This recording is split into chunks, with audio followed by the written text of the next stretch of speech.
पर्दा हट गया। उदयगिरी मारवाड़ राज्य का एक प्रमुख नगर था। पुरंदर राजा के प्रतिनिधि के रूप में वहाँ का प्रशासन देख रहा था। नगर के कानून तथा व्यवस्था से राजा बहुत प्रसन्न थे। एक योग्य शासक के रूप में पुरंदर राजा का विश्वास पात्र बन चुका था। एक दिन पुरंदर अपने सलाहकारों से नगर के मामलों पर विचार विमर्श कर रहा था। तभी कुछ नागरिकों ने आकर शिकायत की। प्रभु, नगर में अपराध बढ़ गया है।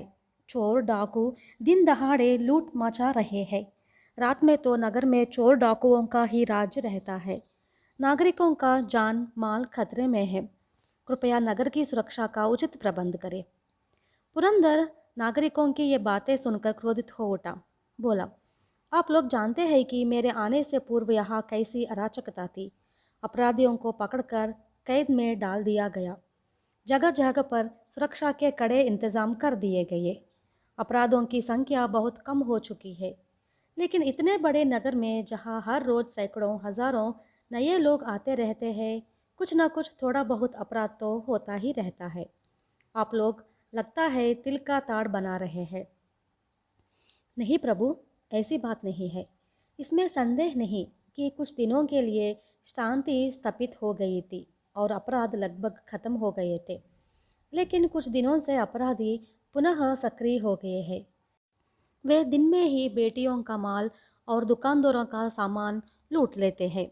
रात में सेंध मारना तो आम बात हो गई है। नागरिकों ने पुनः विश्वास दिलाने का प्रयत्न किया। पुरंदर इस पर और भी क्रोधित होकर बोला, मुझे इन बातों पर बिल्कुल विश्वास नहीं हो रहा है।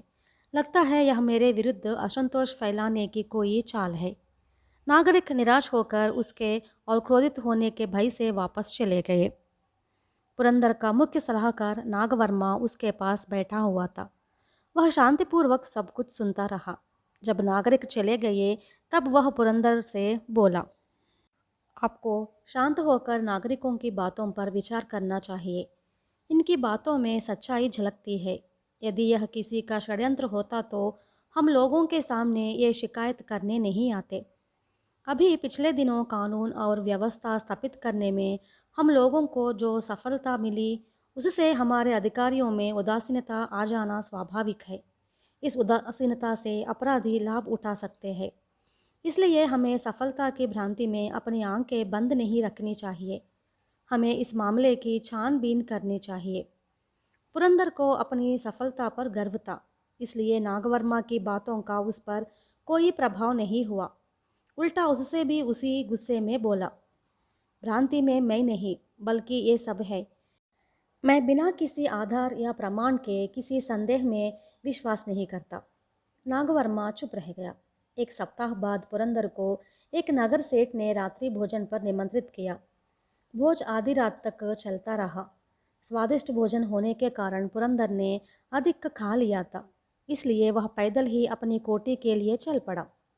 पालकी और कहार वापस भेजे दिए गए।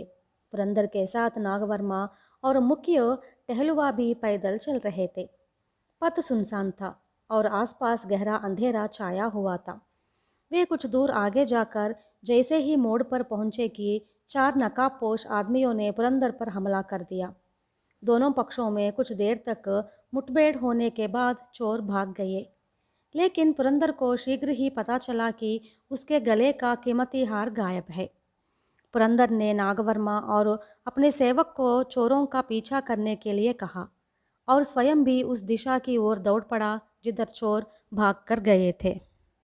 पुरंदर अभी थोड़ी ही दूर गया था कि बगल की गली से भय से कांपता हुआ एक व्यक्ति आ रहा था। उसके गले में एक रत्नहार चमक रहा था। पुरंदर तथा इनके दोनों साथियों को देखकर वह डर से वहीं खड़ा हो गया। पुरंदर ने क्रोध में गरज कर उससे कहा, पहले वह रत्नहार इधर लाओ। वह व्यक्ति अपना रत्नहार पुरंदर को देकर तेजी से भाग गया। नागवर्मा ने यह सब देखकर पुरंदर से कहा, श्रीमान, आप तो इस नगर के न्याय रक्षक हैं। यदि आप ही किसी को डरा धमका कर रत्नहार ले सकते हैं तो न्याय की रक्षा कौन करेगा? यदि यह बात नगर में फैल जाए तो आपकी मर्यादा धूल में मिल जाएगी। क्यों? चोर से अपना हार वापस लेने में अन्याय की क्या बात है? जिस चोर की हम तलाश कर रहे थे, सौभाग्य से वह मेरे सामने आ गया। पुरंदर ने अपनी बात स्पष्ट की। लेकिन आज तो आप अपना रत्नहार पहनकर आए नहीं।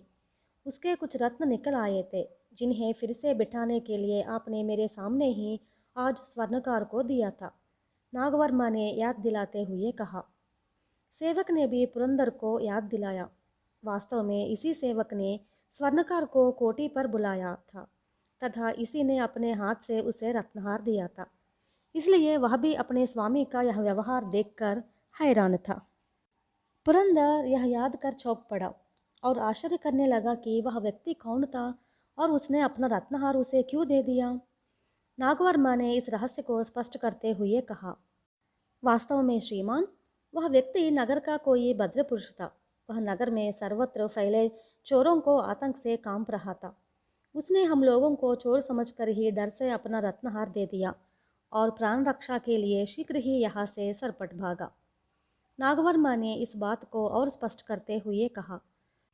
चोरों के हमले से आपके मन में यह भ्रांति पैदा हो गई कि आपका हार खो गया है और चारों ओर चोरों का जाल फैला हुआ है। नगर में चोरों का आतंक इतना है कि हर व्यक्ति एक दूसरे को शक की दृष्टि से देखता है। इसलिए आपने भी एक भद्र पुरुष को चोर समझ लिया। चोरों को आतंक से जब आपकी मानसिक अवस्था इतनी बिगड़ सकती है, तब आम लोगों की हालत कैसी होगी, यह तो आप सहज अनुमान कर सकते हैं। नागवर्मा की बातें सुनकर पुरंदर की आंखों पर का पर्दा हट गया। उसने अनुभव किया कि नागरिक कितनी परेशानी में आकर शिकायतें लेकर आए थे, किंतु उसने ध्यान न देकर उल्टा उन्हें डांट कर भगा दिया। उसकी यह भ्रांति दूर हो गई कि नगर में शांति और व्यवस्था कायम है और नागरिक चैन से है। पुरंदर ने दूसरे ही दिन ढिंडोरा पिटवाकर उस भद्र पुरुष को रत्नहार वापस कर दिया। उसने कानून की रक्षा के लिए सख्त कदम उठाए और अपने अधिकारियों को सदा सतर्क और सावधान रहने का आदेश दिया। नगर में कुछ ही दिनों में शांति और सुरक्षा पुनः स्थापित हो गई। पुरंदर एक बार फिर योग्य शासक के रूप में प्रसिद्ध हो गया।